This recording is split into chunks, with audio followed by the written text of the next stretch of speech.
Nachfrage, Herr Kollege Tobiszowski.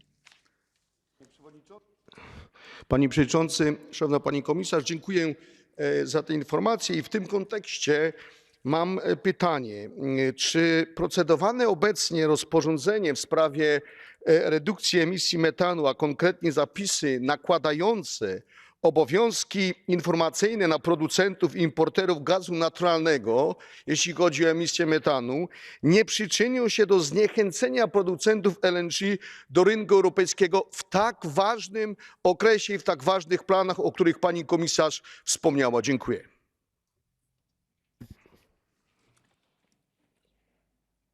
Vielen Dank. Frau Kommissarin, bitte schön. Methane is very potent greenhouse gas, and we have to lead by example. Doing so, we also help us, well,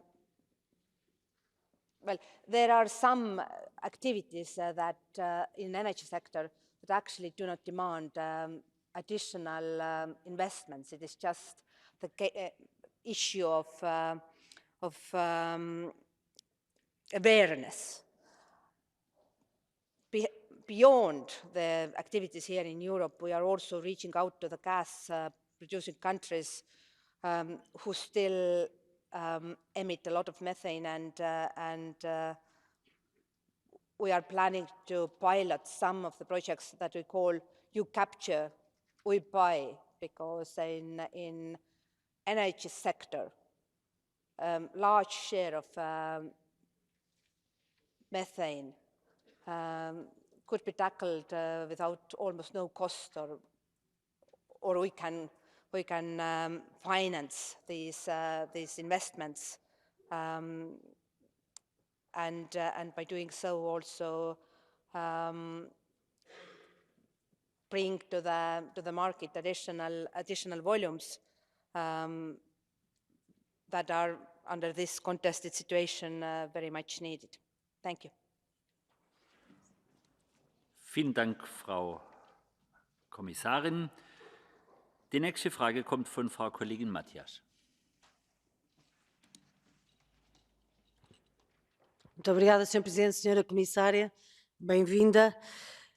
A crise da energia que vivemos tem deixado milhões de famílias e de pequenas empresas numa situação muito difícil, de joelhos praticamente, sem capacidade de pagar as contas de energia. E enquanto isto acontece, as empresas de energia têm tido o jackpot, com lucros absolutamente excepcionais. A Comissão apresentou várias medidas, mas todas elas de curto prazo e nenhuma estrutural, e medidas estas que não tocam a questão de fundo. E, portanto, a minha pergunta é, tendo em conta a proposta que apresentaram agora, que não mexe no sistema de fixação de preços, continua a ser marginal, qual é a medida, ou quais são as medidas que esperam ter para proteger as famílias e os pequenos negócios no inverno que se aproxima, em vez de continuar a dar o jackpot às empresas da energia? Vielen Dank, Frau Kollegin. Frau Kommissarin, bitte schön. So what is the Commission doing? First of all, as you very correctly mentioned, we have introduced emergency measures that are still in place, like the inframarginal revenue cap, which allows governments to channel revenues to consumers to reduce the bills. Second, we need to continue gas diversification efforts that allows us to calm down the price signals that are coming from gas market. We will also introduce the joint gas purchase platform that allows our companies to benefit from our negotiation power. And of course, if we will manage to bring down the gas prices, it also has direct impact to our electricity prices. Right now, gas prices below 50 euros, and this is a lower price than we saw any moment last year. And third, we need to ensure that industry and SMEs are less exposed to the volatility and high prices of the short-term electricity market. And this is exactly the reason why we proposed the revision of electricity market design.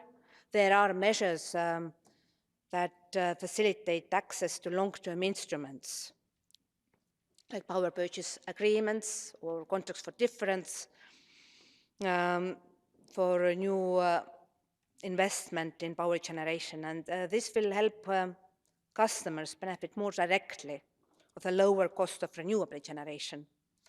So if we will have more hours where our consumption is covered by renewables, that also means that prices for our industry and consumers will be significantly lower than in these hours when we are dependent on gas-fired power plants. Thank you. Vielen Dank. Frau Kollegin, bitte schön. Sim, senhora Comissária, mas a verdade é que na proposta que é apresentada pela Comissão não há nenhuma alteração, como eu disse, ao sistema de fixação de preços. Mantém-se o sistema marginalista. E por isso alguma coisa aconteceu, porque em julho do ano passado a senhora Presidente da Comissão Europeia, Ursula von der Leyen, veio aqui a esta casa, a este Parlamento, dizer que o mercado marginalista não era um mercado adaptado para combater o aumento dos preços da energia e, portanto, tinha que ser alterado. Entre julho e agora, afinal, mudaram de ideias. O que é que fez mudar as ideias? Continuar a garantir os lucros das empresas? Bitte, Frau Kommissarin. Electricity market reform will not change the mechanics of price formation on the short-term markets, because this formation guarantees that our consumption is covered by supply at every single moment. But this doesn't mean that it will not achieve a decoupling of electricity prices from gas price, because making final prices paid by consumers more independent from short-term prices is the solution that delivers more affordable and more predictable prices for our final retail consumers. So this is achieved by bringing more renewables and flexibility into the market to displace also fossil fuels, and by changing the way new investments in inframarginal generation are remunerated. And on top of that, we have a few but effective provisions to reduce the weight of gas on electricity prices, again, by accelerating green transition, but also by settling the long-term PPAs that gives us access to pre-agreed pricing schemes for relatively long periods. Thank you. Vielen Dank, Frau Kommissarin. Liebe Kolleginnen und Kollegen, nachdem wir jetzt 10 Fragen hinter uns haben und wir ein bisschen knapp in der Zeit sind, würde ich künftig für die Zusatzfragen nicht mehr das Wort erteilen, sonst kommen wir nicht mit der vorgesehenen Zahl von Rednern rum. Die nächste Frage kommt von Herrn Kollegen Kyrtsos.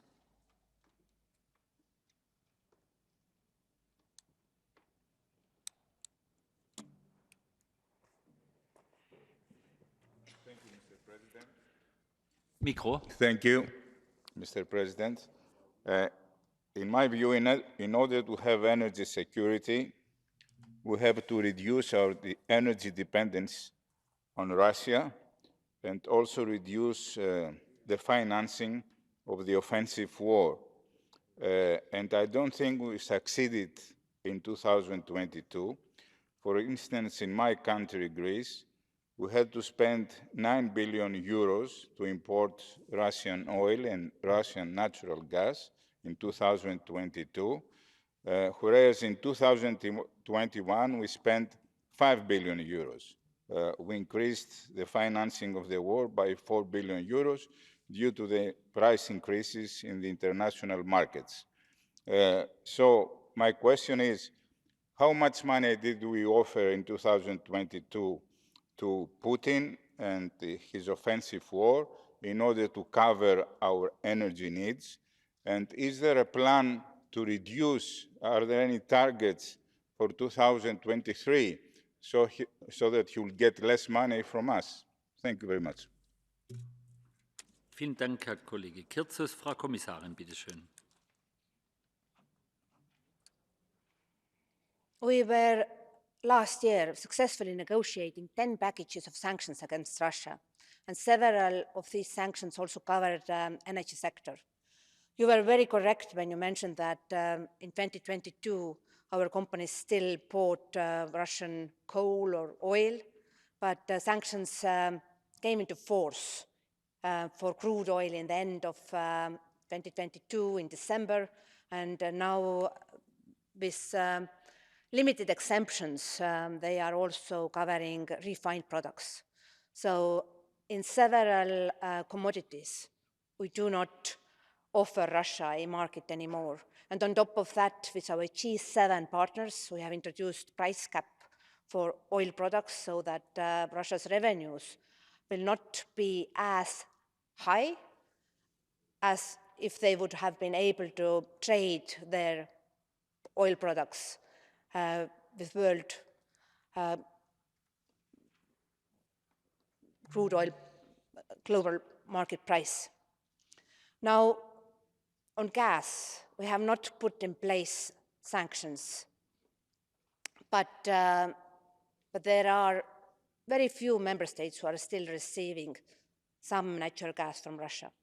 On top of that, there are several companies who are buying Russian LNG, and there is no need for that because these are companies from the geographical regions where historically Russian gas did not play a significant part in the gas market.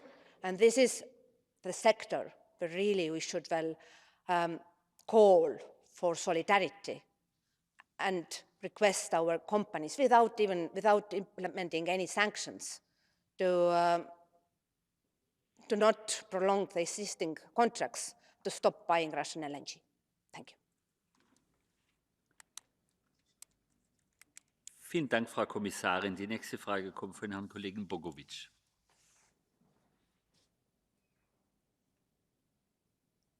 Herr Kollege Bogovic?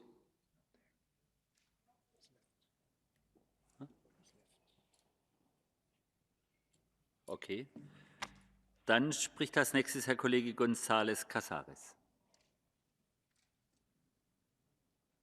Gracias, presidente. Comisaria, bueno, pues si queremos más seguridad, lo que está claro que necesitamos más renovables y menos fósiles. Y hoy por fin tenemos una reforma del mercado eléctrico en la Unión Europea. Bienvenida sea. Gracias por esta reforma porque la hemos pedido largamente y en sí es una buena noticia y creo que va de algún modo bien encaminada, pero no es suficientemente ambiciosa, sobre todo en lo que respecta a las medidas de emergencia. Creemos que con estas medidas que ustedes proponen no se resolvería la pasada crisis de precios. ¿Usted cree que se resolvería esa pasada crisis de precios? Quiero que me responda esta pregunta. En segundo lugar, bienvenido sea ese nuevo derecho a poder compartir energía que tienen ahora los ciudadanos. Pero no olvidemos que el gas en Europa se paga 7 veces más caro que en Estados Unidos. Por lo tanto, no podemos ser conformistas. Estamos perdiendo competitividad. Tenemos que conseguir que esta reforma del mercado eléctrico dé una verdadera señal de que las renovables son la energía más barata. Y creo que no lo vamos a conseguir si no somos algo más ambiciosos en esta reforma. Muchas gracias. Vielen Dank, Herr Kollege González Casares. Frau Kommissarin, bitte schön. I agree that we have to be ambitious, and I agree that the renewables are our homegrown energy source that allows us step by step to stabilize the energy prices.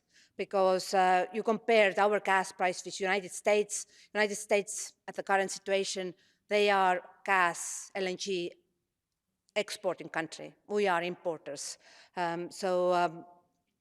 We are competing with other LNG markets globally, being it Asian market, which is even bigger than ours. And in this regard, our prices are comparable. So how we can address this issue and keep our ambition level high enough, I think that there are some steps that are very urgent. We have to conclude the red trialogue and keep the high ambition that that Commission proposed under Fit for 55 package. Second, we need to use all the potential, in particular on biomethane and heat pumps. And as I was mentioning earlier, I plan to launch, on top of all the measures we presented last year, a practical initiative to promote biomethane. And you can expect from our side that we will present also action plan on heat pumps, because there are some wonderful examples from some individual member states where heat pumps replaced very fast significant share of gas consumption in domestic heating. And third, of course, we have to accelerate large-scale offshore projects. So this is wonderful that each of us would like to install solar rooftops, but we also need offshore wind. And this year we are co-hosting at least 2 big summits in Ostend and in Lithuania, but we have 3 more sea basins. So there are also potential for floating offshore, and we should well grasp this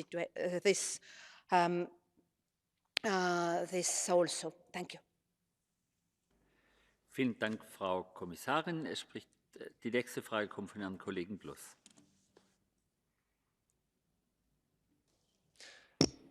Thank you, Commissioner.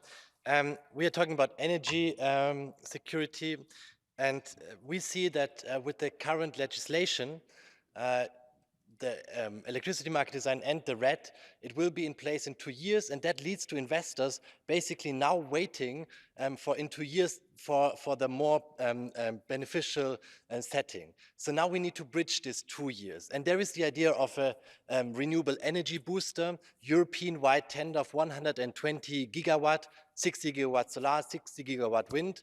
It could also help to bridge the gap between the 40% renewable target from the Council in the renewable energy trilogue and the 45% of you and of us, the Parliament. So what do you say about such a renewable booster? I think it would be a great idea also to Europeanize the electricity market. Do you agree we should have something like this? Frau Kommissarin. I do agree, and I see developments all across Europe. Basically, we will see the outcome in the upgraded national energy and climate plans, because member states already implement what is not agreed yet, but I hope that member states, by renewing their national energy and climate plans, are opting for the higher end of ambition. Now, you mentioned that electricity market design will take a couple of more years before it will be implemented, but this was our clear decision that we will opt for ordinary legislation. Last year was a year when we were forced to use emergency proposals, but I made a clear case, and I also promised to your President Roberta Metsola that electricity market design will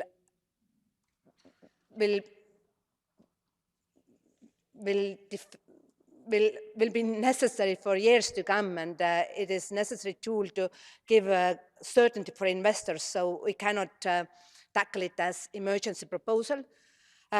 Partially in this package, partially some of the solutions are in regulation, others in directive. That means that partially we can skip the lengthy implementation procedure. But where I need Parliament's help is, of course, by accelerating also your procedures, because what we see with Fit for 55 package, it has taken almost 2 years already to finalize the discussions and go legislation process. We don't have that time, but some time will be necessary for member states to implement. And on top of that, there are financing tools for member states to support renewable investments. There are available funds to strengthen the grids, and there is public acceptance right now, also to grant some shorter and simplified permitting for renewable installations, because unless we do so, there is no alternative to gas, no green alternative. And I'm very grateful that, that our NGOs do support this approach. Thank you. Vielen Dank, Frau Kommissarin. Die nächste Frage kommt von Herrn Kollegen Heuschig. Thank you very much, Madam Commissioner. Now, it's not only about the future legislation. Let's remember the Clean Energy for All Europeans package back from 2019. Now, there were important elements like the energy communities, like the prosumers. And sadly, what we still see is a number of the member states, including my own, Slovakia, not having implemented it properly. Now, I appreciate that you are taking them to court, but what other measures, because we don't need the court cases, we need reality on the ground changes. We need the liberalization, and we need opening up of the market to the prosumers, and end of the defense of the monopolies and oligopolies. What measures do you plan to take? Because this could be the decisive year for the people to really take the energy freedom into their hands. So what measures do you plan beyond taking some of the member states to court? Thank you very much. Vielen Dank, Herr Kollege Heuschig. Frau Kommissarin, bitte. I do remember the negotiations in the Council where this very fragile agreement on a clean energy package was achieved. I was then representing the presidency. And already then some member states claimed that their starting position is not as good as others because the lack of digitalization of their grids, distribution of meters. Now they have to step up their action. For me, the infringement is very last option. I prefer, well, assistance and by achieving our agreed goals by also co-financing the necessary works. As I was mentioning earlier, there are now significant funds available also for distribution grid operators. So EU funds usually were dedicated to cross-border infrastructure, but of course to accommodate more renewables, to allow cities to introduce thousands of electric vehicle charging points. The local grid has to be strengthened, and financing is there. A well-functioning EU-level organization that can provide assistance and share best practices is available. Now really, and there is a demand from prosumer side. So we have to insist that member states will implement that is already agreed, and on top of that, our new electricity market design will even strengthen the prosumers' rights to share their production, and overall to strengthen also the consumers' right to opt for several contracting schemes. I think this is necessary, and I think that the energy crisis actually has helped us to accelerate also work on prosumer side. Thank you. Vielen Dank, Frau Kommissarin. Die nächste Frage kommt von Herrn Kollegen Kanev. Thank you. Dear Commissioner, in summer of 2022, we faced a real perfect storm in European energy system. with the problems that blocked the French nuclear power plants, with drought, which impeded hydropower on European level, with heat and subsequent peak consumption of electricity, and of course, the main reason, the war in Ukraine and the disruption of gas markets. In this period, we relied heavily on cogeneration, which was for really a short period crucial and economically feasible, which it's normally not. So my main question is, does the Commission have any plans of sustaining cogeneration as critical strategic reserve in times of heavy crisis like we faced? Or if not, what other type of emergency crisis measures do you have in mind? Thank you very much. Vielen Dank, Herr Kollege Kanev. Frau Kommissarin. Indeed, last summer, on top of Russian manipulation, we had severe environmental conditions that triggered unexpected maintenance of several nuclear power plants and didn't allow us to use the full potential of hydropower. And despite of that, our market delivered. We had no risk for blackouts. And on top of that, in 2022, EU 27 member states were able to cut their CO2 emissions by 2.5%. So that shows that, that actually the new installations of renewables also helped us to tackle this very, very difficult situation. Now, when you are asking if we are addressing the challenges of storage and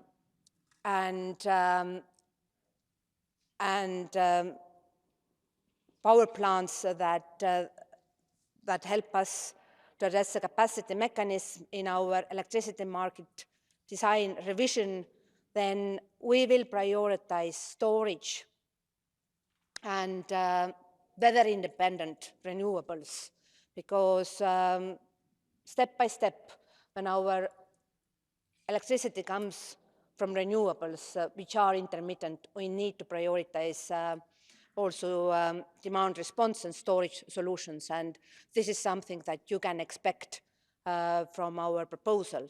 We will not open the door to extend the special scheme for coal or other fossil fuel plants, because this is not necessary. The current arrangement of capacity mechanism already allows member states to address this issue. Thank you. Thank you, Madam Commissioner. Our next speaker is Stelios Kyperopoulos. Ευχαριστώ πολύ, κύριε Πρόεδρε. Κυρία Επίτροπε, πραγματικά ακούστηκαν πολλά σωστά πράγματα μέσα στην αίθουσα και καταλαβαίνουμε όλοι ότι είναι πολύ σημαντικά όλα τα μέτρα που έχουν πάρθει, αλλά θεωρώ ότι ο χειμώνας συνεχίζει να είναι δύσκολος και οι προσπάθειες των κρατών μελών και της Επιτροπής δεν μπορούν να ανακουφίσουν όσο χρειάζεται τους πολίτες και την αγορά. Αυτή η ακρίβεια και η ενεργειακή εξάρτηση της Ευρώπης πρέπει να σταματήσει άμεσα. Σε αυτό θεωρώ ότι πολλές χώρες, μεταξύ αυτών και η Ελλάδα, έχουν κάνει προσπάθειες. Ακούσαμε για υποδομές υποδοχής LNG. Μια άλλη πρωτοβουλία είναι η συνεργασία Ελλάδας και Αιγύπτου, η οποία βοηθάει στην δυναμικότητα των ανανεώσιμων πηγών ενέργειας. Και ήθελα να σας ρωτήσω συγκεκριμένα αν θεωρείτε ότι πρέπει χώρες όπως η Ελλάδα να υποστηριχθούν όταν φέρνουν στην Ευρωπαϊκή Ένωση την ενέργεια που χρειαζόμαστε για να εξαρτητοποιηθούμε από το φυσικό αέριο και το πετρέλαιο. Σας ευχαριστώ.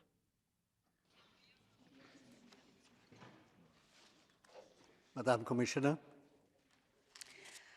That might be true that I have named several emergency measures on top of existing legislation that helped us to tackle this energy crisis last year. And indeed, each and every of these was important because we had no silver bullet. This was a complex exercise, and step by step, we achieved the situation where our gas storage by the end of this heating season is still half full. Prices are down to pre-war levels, and EU CO2 emissions are significantly decreased. Saying that, of course, we will need LNG from trusted partners, and Greece is a fine example how you are delivering LNG beyond your own borders. You are a crucial partner for several neighboring countries. EU has financed necessary infrastructure,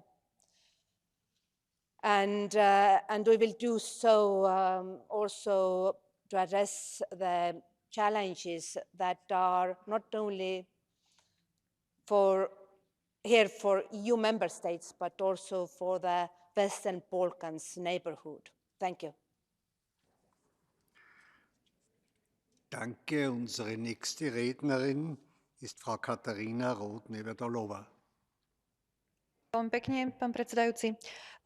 Pani komisárka, dnes sme tu napríklad schválili taký dokument, ktorý hovorí o tom, ako by sme mali mať energeticky efektívne budovy. A spomína sa v ňom napríklad to, že chceme, aby sa už viacej nepoužívalo na kúrenie fosílne palivo, z čoho mi jedine vyplýva, že môžeme používať buď tuhé palivo alebo viacej elektriny. Ja pochádzam z krajiny, ktorá má viac ako 50% svojho energetického mixu jadrovú elektrínu alebo elektrínu z jadrových zdrojov. A teda máme ruské reaktory a používame palivo z Ruskej federácie. Chcem sa spýtať, keďže momentálne je diskusia o 11. balíčku sankcií voči Rusku, kde sa spomína aj možnosť, že by bolo zakázaný dovoz paliva z Ruskej federácie, ako komisia mieni riešiť pomoc týmto členským štátom, ktoré potom budú musieť získavať tieto zdroje pre jadrové elektrárne z iných krajín, čo bude energeticky, ale aj finančne náročnejšie, pretože nie je to úplne jednoduchá záležitosť.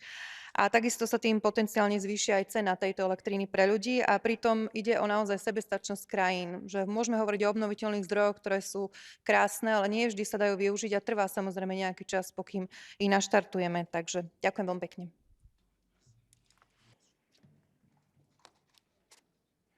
Danke vielmals, Frau Kommissarin.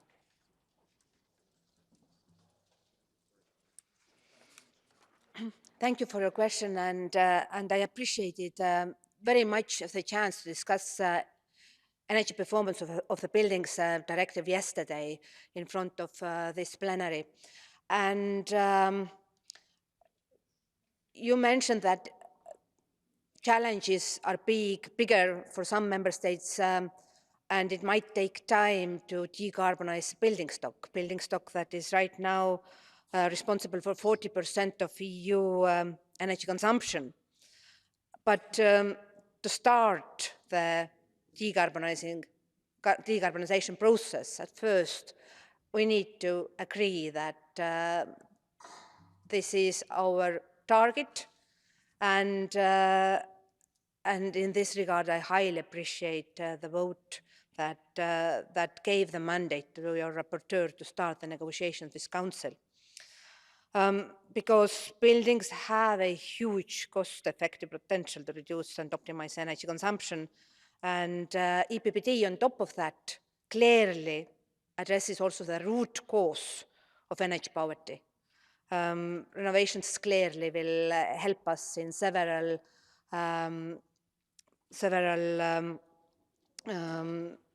different work streams. They will cut the energy consumption, they will create more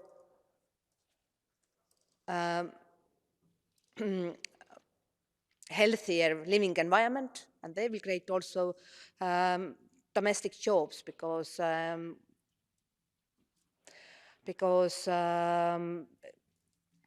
building sector is very labor-intensive sector.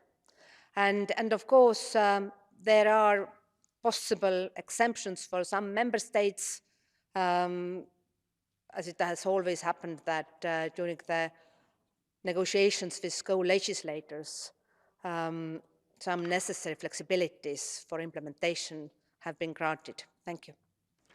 Thank you very much, meine Damen und Herren. Ich danke allen, die Fragen gestellt haben und der Kommissarin für ihre Antworten.